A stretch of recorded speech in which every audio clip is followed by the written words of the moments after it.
국민의힘 얘기 해보겠습니다. 국민의힘 전당대회 오늘 부산, 울산, 경남 합동연설회가 열렸는데요. 각자 좀 차별화되는 발언을 했습니다.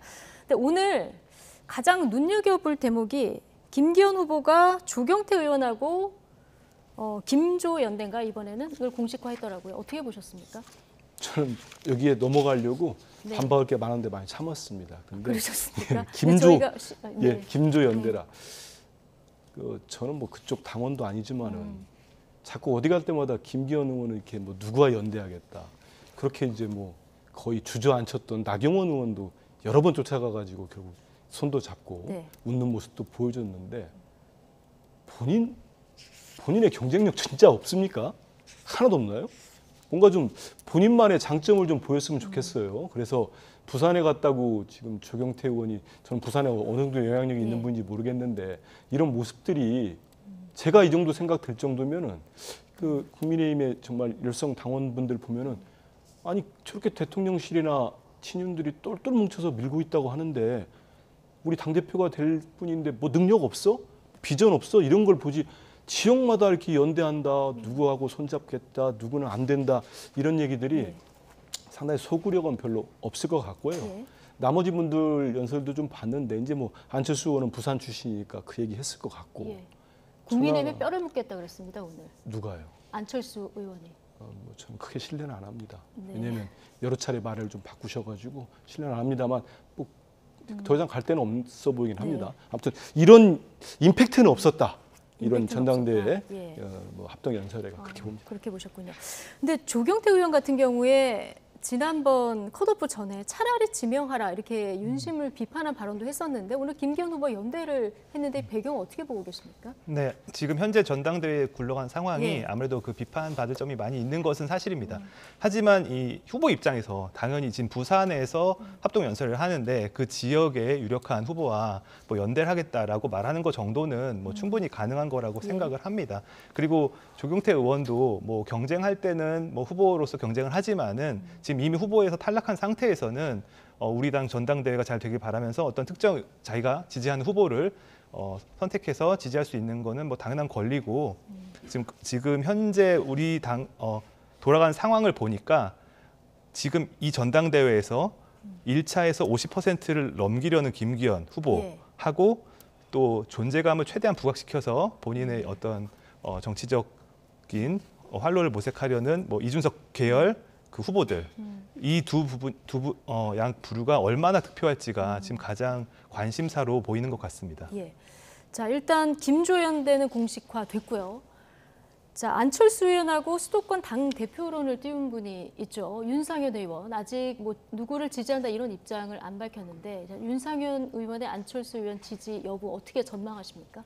할 수도 있다고 보는데요. 근데 저는 네. 제가 안철수 의원의 참모라면은 그런 거 생각 안 하고 했으면 좋겠어요. 왜냐하면 저도 뭐 정치부자 오래 했습니다. 정치권에 있으면 여의도 문법이라는 게 있습니다.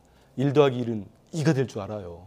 3이 될 줄도 알고 시너지 효과 절대 그렇지 않거든요. 그래서 이미 이제 국민의힘의 84만의 당원이면 저는 상당히 정치적으로도 전략적으로도 되게 성숙하신 분들이라고 생각합니다.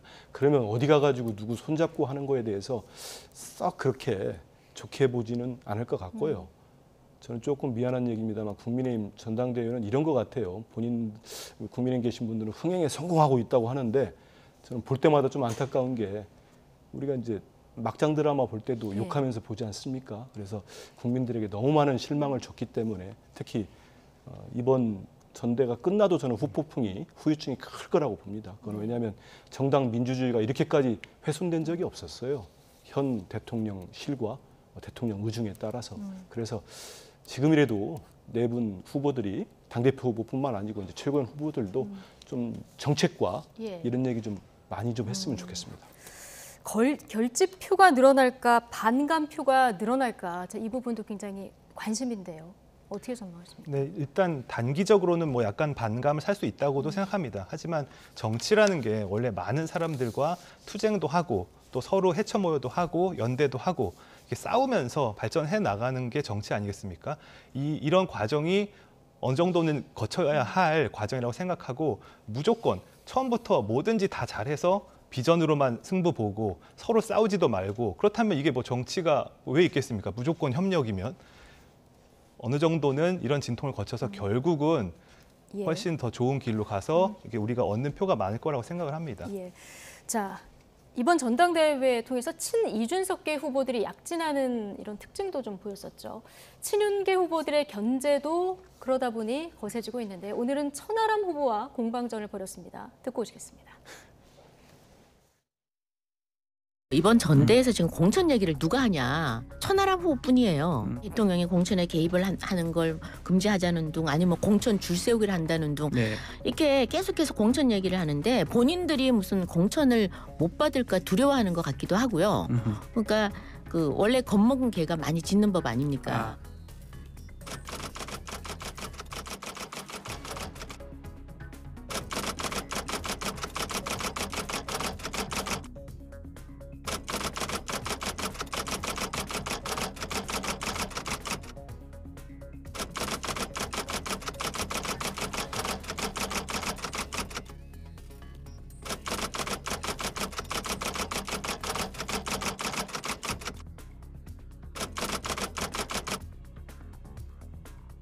겁먹은 개가 많이 짖는다. 김정재 의원이 최근 천 후보가 이제 공약으로 내건 공천 개입 금지 이 공약을 도화선으로 해서 비판을 했는데 졸제 차명진 2호로 지금 명명이 된 이런 상황입니다.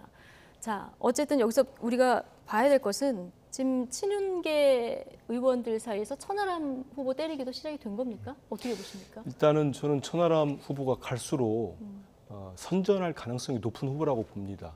안철수 후보보다도 더 뭐 제 개인적 생각이니까요. 예. 근데 특히 저는 이 합동연설에는 사실 와서 보는 당원들이라는 게 되게 이렇게 열성적이고 이렇게 가야 되기 때문에 진짜 성의 있는 분들이 가는데 이번엔 당원 100%로 바꿔놨지 않습니까? 그래서 이 TV 토론 이 네. 상당히 영향을 미칠 수 있다고 봐요, 개인적으로. 그래서 이 TV 토론에서 천하람 후보가 이제 안철수 후보도 되게 매섭게 공격을 할 것 같은데 안철수 후보만 아니고 김기현 후보도 그렇고 예. 어떤 TV 토론에서 말실수를 하거나 엉뚱한 말씀을 하면은 정말 크게 지지율이 출렁거릴 수도 있겠다 이런 생각이 좀 들거든요. 그래서 TV 토론을 저도 뭐 민주당에 있습니다만은 좀 관심 있게 볼 수밖에 없을 것 같고 끝까지 가보면은 특히 이제 저는 아무리 친윤 후보들 아니 친윤계에서 밀더라도 김기현 의원이 1차에서 과반을 얻기는 쉽지 않을 거라고 봅니다. 그러면 결선을 가게 되면은 결선에 누가 올라가냐에 따라서 안철수 후보가 올라갈지 아니면 뭐 진짜 돌풍이를 일으켜서 천하람 네. 후보가 올라갈지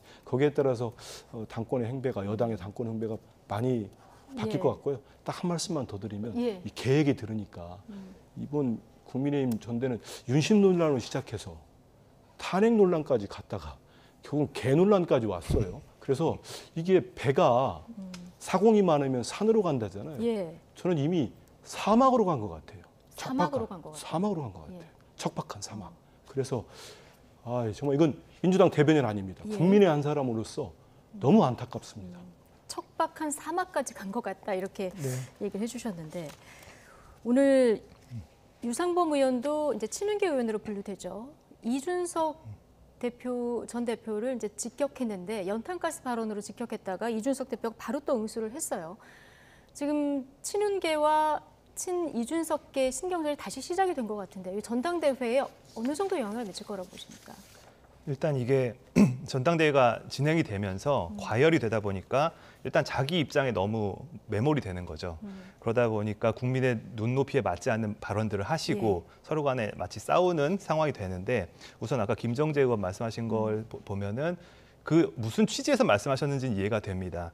대통령이 지금까지 뭐 공천 개입을 한 적도 없는데 공천 아직 하지도 않았는데 공천 개입 못하게 하겠다라고 천하람 후보가 말하니까 왜 하지도 않은 공천을 가지고 또 대통령이 뭐 한다고 했냐 왜 이런 식으로 비난을 하냐라고 그런 취지에서 말씀을 하신 것 같아요. 그 부분은 좀 천하람 후보가 오버한 면도 있고 하지만 아무리 그래도 무슨 개인이 뭐 이런 얘기를 하는 거는 과도했다고 생각을 합니다. 그리고 그 유상범 의원과 이준석 의원의 그 말싸움도 사실 우리 당이 지금 이런 식으로 나아가서는 안 되는 면이 분명히 있습니다. 하지만 지금 친윤계 그리고 이준석계의 이런 어떻게 보면 격돌이 우리 당이 건강하게 다시 태어나려는 것일 수 있습니다. 민주당은 지금 이재명 대표 될 때 80% 정도로 그냥 이재명 대표가 됐지 않습니까? 네. 우리는 천하람 후보라는 청년 정치인이 나오고 또 안철수라는 외부에서 온 분도 지금 우리 당의 대표가 되시기 위해서 지금 많은 상당한 득표를 하고 있거든요. 이제 이런 것 자체가 훨씬 건강하다는 증거라고 네. 생각하고요.